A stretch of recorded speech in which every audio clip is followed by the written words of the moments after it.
Read your cards carefully. He's knocked out. Colorless, Dragon. The Middle Era is 2002 to 2013. Fighting. Sound it out. Psychic. The Pre-Modern Era Lightning. is 2013 Water. to 20. You must immediately advance. Is 2020 to present. All right, let's get started. Hi, I'm Neil, I'm Katie. and we are Higher Education. I love you. I love you. All right, let's get started. So in this video, we're going to use the Battle Academy, which is a great product that gives you a really nice board that we're not actually using at the moment, and 3 complete decks, and it also gives you the ability to play through a tutorial for the Pokémon Trading Card Game so that you can learn how to play or relearn how to play if it's been a while. And what's really nice about this tutorial is that you can also reset it and redo it as many times as you want for other new players, especially if they're particularly young. So let's show you how it works. So first, you're going to start with a deck, and it's important that you do not shuffle the deck. If you do accidentally shuffle the deck, the cards are numbered individually. You can see the numbers here in the bottom corner.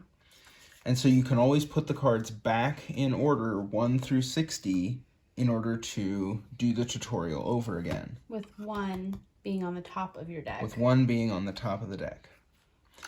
So the player with the Cinderace deck is player number 1, so they'll go first. And the player with the Pikachu deck will go second.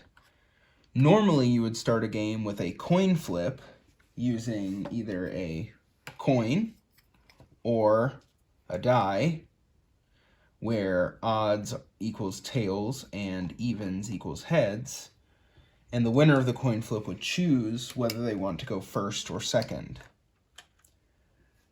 On the very first turn of the game, the player who goes first can neither attack nor use supporter cards. So going first or second can be important for different strategies. So let's show you what's going to happen. So the first thing we're going to do is we're each going to draw 7 cards to form our opening hand. I don't know where to put my book.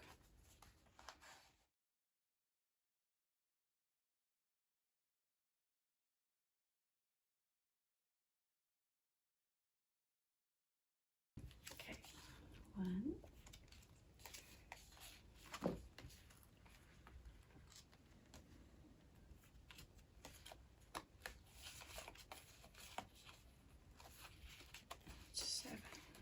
Okay. All right. So you should see your opening hand displayed in the guidebook. And the guidebooks will tell each player what they're supposed to do. What you're supposed to do in your opening hand is select one of your basic Pokemon in hand. And if you don't have a basic, watch our video on mulligans. Select one of your basic Pokemon in hand. So as the Cinderace player, the book tells me, the tutorial tells me to place Sizzlipede face down as active.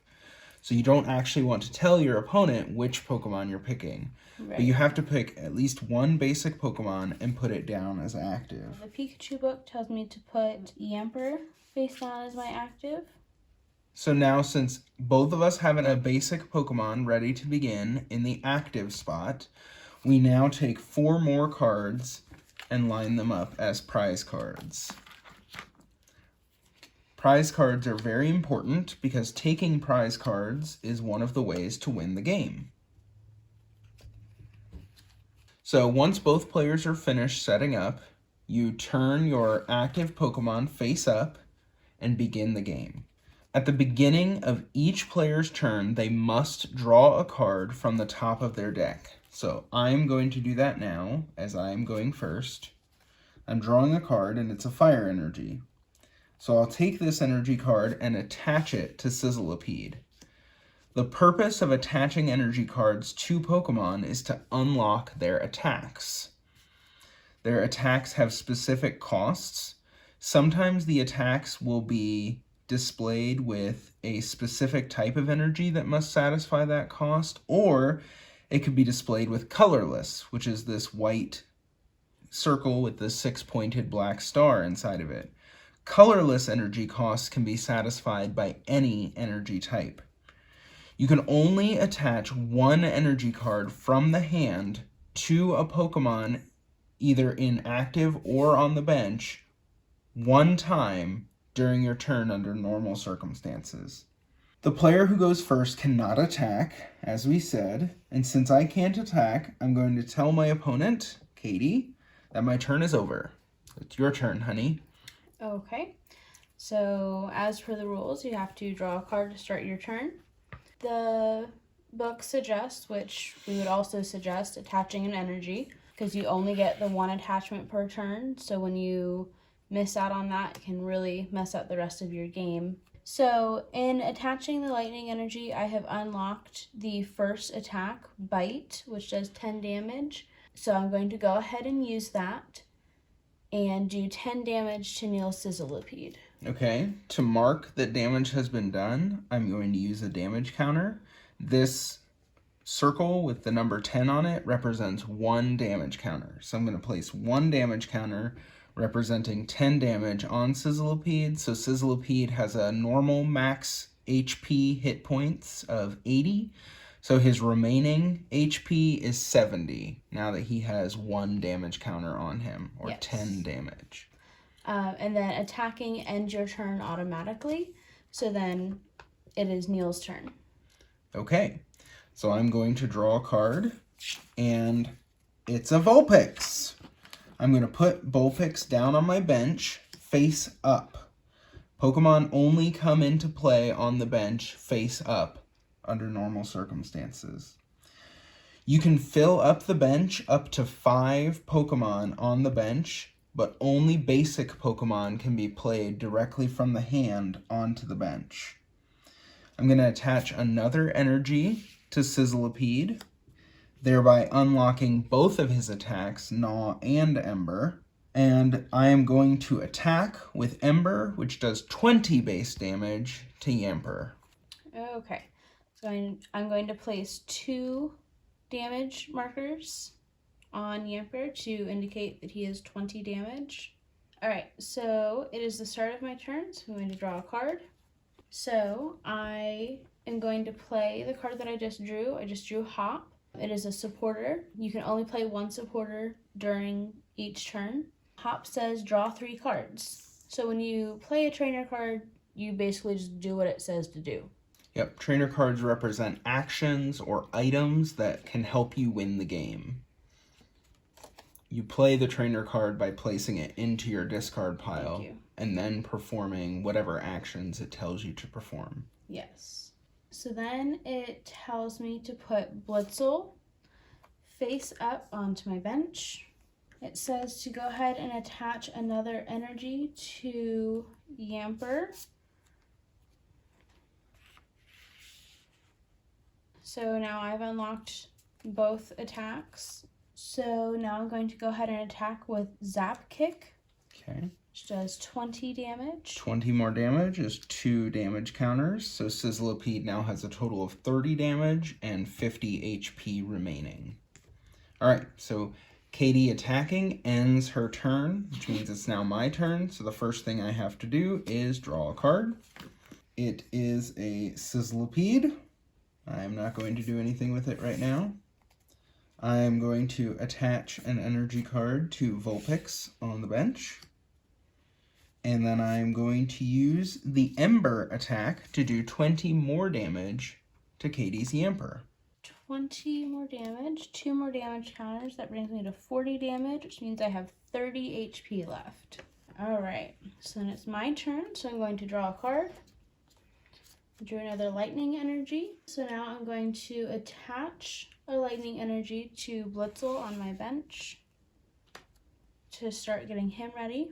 The next thing in my book, once during your turn, you may retreat your active Pokemon and switch it with one of the Pokemon on your bench. To do so, discard 1 energy card from the Pokemon in the active spot for each colorless symbol in the lower right corner of its card. If you don't see any colorless symbols, it means that the Pokemon can retreat without discarding any energy. So I have to discard 1 energy from Yamper because the retreat cost is 1. So, whereas if I was retreating Sizzlipede, next to the word retreat in the bottom right corner, there are 2 colorless energy symbols, meaning that I would need to discard a total of 2 energy in order to retreat him. yes. So the only option that I had was to move Blitzel to the active spot. You always have to have an active Pokemon. One of the rules is you have to immediately advance a Pokemon. Okay, so then I'm going to attack with Blitzel with Zap Kick to do 20 damage. Okay, so Sizzlipede is about to go up to having a total of 50 damage on him. So to make it simple, I'm going to just take off those 3 single damage counters and place 1 5 damage counter, or 50 damage, onto Sizzlipede, representing how much total damage he has now. Alright, Katie attacked, that ends her turn. My turn, I draw, and it is Centiskorch. Centiskorch is a stage 1 Pokemon, so he is not a basic. It says in the top left, he is a stage 1 and evolves from Sizzlipede. As long as it is not Sizzlipede's first turn in play, which Sizzlipede's been in play for several turns, I can place Centiskorch directly on top of Sizzlipede. He keeps his damage, but now Sizzlipede has become Centiskorch with new attacks and a new total HP. If Sizzlipede was affected by any special conditions, they would go away upon evolution. You can evolve as many Pokemon as you want during your turn, but you cannot evolve any Pokemon on its first turn in play. So now that Centiskorch has evolved from Sizzlipede, this is Centiskorch's first turn in play. So he could not evolve again, even if I had a card that said evolves from Centiskorch. To word it another way, you can only evolve a Pokemon that was already in play at the beginning of your turn. I'm going to attach another Fire Energy card to Centiskorch in order to unlock his second attack, Heat Blast. I am now going to attack with Heat Blast, which does a total of 100 damage. Blitzel only has 60 HP. Since 100 is a number equal to or greater than 60, Blitzel is knocked out. So Blitzel and all cards attached to it have to go into Katie's discard pile, and I take 1 prize card for each Pokemon knocked out. So Blitzel is just 1 Pokemon. I take a prize card and place it into my hand. I have to move Yamper to the active spot because Blitzel was knocked out. Now my turn begins, so I draw a card. Okay, so I drew a potion. I'm going to go ahead and play that. And potion is an item card. You can play as many item cards per turn as you would like. This one is heal 30 damage from 1 of your Pokemon. So I've played it, so it goes on my discard pile. So I get to heal 30 damage from Yamper. I am going to go ahead and put 2 basic Pokemon onto my bench. I'm going to put Zeraora and I'm going to put Shinx down. I am also going to evolve Yamper to Boltund. Boltund comes in with 120 HP, but Yamper already had 10 damage on it, so I am going to attach a lightning energy to Boltund to unlock his first attack. I'm going to go ahead and use Bite for 50 damage. Okay, so Centiskorch is up to a total of 100 damage. He only has 30 HP remaining. Katie attacked, that ends her turn, so I'm going to go ahead and draw. Now we're at the end of the tutorial, so Katie and I are going to keep playing and explaining what we're doing as we play. But in general, the book gives you the options for what you're able to do each turn. You must draw a card at the beginning of a turn, and when you attack, if you choose to attack, that ends your turn. So drawing and attacking are always at the beginning and the end of every turn. If you cannot attack or you choose not to attack, simply tell your opponent when you are done with your turn. Between drawing and attacking, there are a number of things that you can do in any order that you would like, and what you'll learn as you play the game is that doing things in a certain order will often be more helpful to winning the game. So you can place basic Pokemon from your hand onto your bench, as many as you want until your bench is full. The bench has a limit of 5 basic Pokemon. You can attach one energy card from your hand to one of your Pokemon one time per turn. You can retreat your Pokemon from the active spot one time per turn. And you can evolve Pokemon as many Pokemon as you want, as long as they were in play at the beginning of your turn. Once a Pokemon evolves, it is on its first turn in play, so it cannot evolve again on the same turn. Trainer cards, there are several different types of trainer cards. You've already seen supporters and items. Supporters specifically can only be played one supporter per turn. I am going to evolve Vulpix into Ninetales by placing Ninetales on top of it. I'm going to attach a fire energy to Ninetales by placing the energy card underneath. And that is actually an important thing that we didn't specifically mention earlier, but energy cards are only considered attached when they are placed underneath of a specific Pokemon. I'm also going to play Victini to my bench, to one of my bench spots. And then I am going to use Heat Blast for 100 damage to end my turn. All right, so we've got a nice big 100 damage marker there. So Boltund has 10 HP left going into my turn. All right, I am going to evolve Shinx to Luxio and attach a lightning energy to Luxio. Bite for 50 damage to knock out Centiskorch. All right, so Centiskorch's damage counter can just be placed to the side. It does not need to go into the discard pile with him. But Centiskorch and all cards attached, in this case, Sizzlipede and the 3 fire energy, all have to go into my discard pile. Katie takes a prize card, which she's already done, and then I must immediately advance one of my Pokemon from the bench to the active spot. In this case, I'm going to choose Ninetales. I draw a card for the beginning of my turn. It's another Sizzlipede, so I'll go ahead and place it on the bench, attach a fire energy card to Sizzlipede by placing it underneath of the card. Then I will use Supernatural Flames for 70 damage. Ninetales has 2 fire energy cards attached, which unlocks Supernatural Flames. There's no description for Supernatural Flames, but it does tell me that it does 70 damage to the defending Pokemon. So 70 damage to Boltund. Boltund only had 10 HP left, so Boltund is knocked out, and I will take another prize card. So Boltund and all cards attached go into the discard pile. I'm going to advance Luxio and draw a card to start my turn.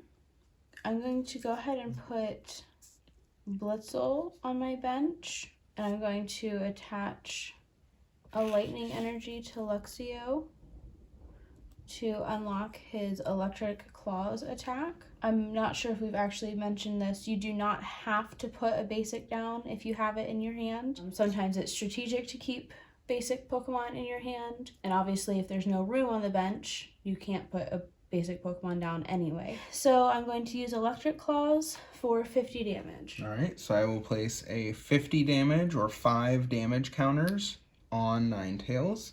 Ninetales has 60 HP remaining. Okay, so Katie attacked. I'm going to start my turn by drawing a card. Alrighty.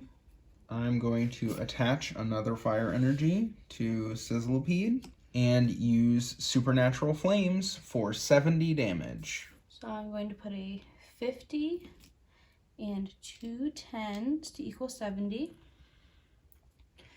And I'm going to draw a card. I am going to go ahead and attach an energy to Zero Aura.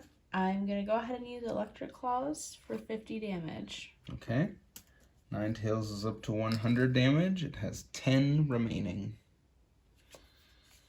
I'm going to play Larvesta to the bench and attach a Fire Energy card to Victini. I'm going to retreat Ninetales for 1 energy because its retreat cost is 1 in order to put Sizzlipede in the active spot. Ember 20 damage to knock out Luxio. So I take a prize card. Alright, I'm going to go ahead and advance Zero Aura and draw a card to start my turn. I'm going to attach an energy to Zero Aura. I'm going to go ahead and use Wild Charge since I've unlocked that attack for 70 damage to Sizzlipede, but then the subtext says this Pokemon also does 20 damage to itself. So then I have to put 2 damage counters on Zero Aura. Alrighty. I draw a card. I'm going to attach a Fire Energy to Victini and use Ember for 20 more damage. Alright, so that brings me up to 40 damage, which means I have 80 HP left. Draw a card. I'm going to go ahead and play Morpeko to my bench and attach a Lightning Energy. And I'm going to go ahead and use Wild Charge to knock out that Sizzlipede and do 20 more damage to myself, which brings me to 60. So then I'm going to advance Ninetales, attach an energy to it, use Supernatural Flames for 70 damage, which knocks out Zero Aura. I take the last prize card, and so I win the game. There are 3 ways to win. 2 of them are more common than the third. One is to take all prize cards. Most Pokemon, when knocked out, give you 1 prize card. There are a few Pokemon that give you more than 1 prize card when they are knocked out. And then the other way is if there are no Pokemon left in play. So if Ninetales was my only Pokemon and Katie knocked it out, even if she had more than 1 prize card left, she would win because I have no Pokemon left to play with. So please check out our other videos or the videos from Pokemon.com if you want to learn how to play the Pokemon Trading Card Game, because it's really, really fun and it's a great way to practice reading, math, and critical thinking. And you'll get to play with all the characters that you love, and you can absolutely take whoever your favorite Pokemon is, whether it's Pikachu or Bulbasaur or Jigglypuff or Meowth, and you can build decks around them and have lots and lots of fun battles with your family, and every battle is completely unique. So we hope that you've enjoyed watching. Go play, go learn. Hi, and thank you for watching our video. We are Higher Education. Play, learn. Read your cards carefully. He's knocked out. Colorless to 2000 Dragon. The Middle Fairy Era is Metal. 2002 to Darkness. 2013. Good game.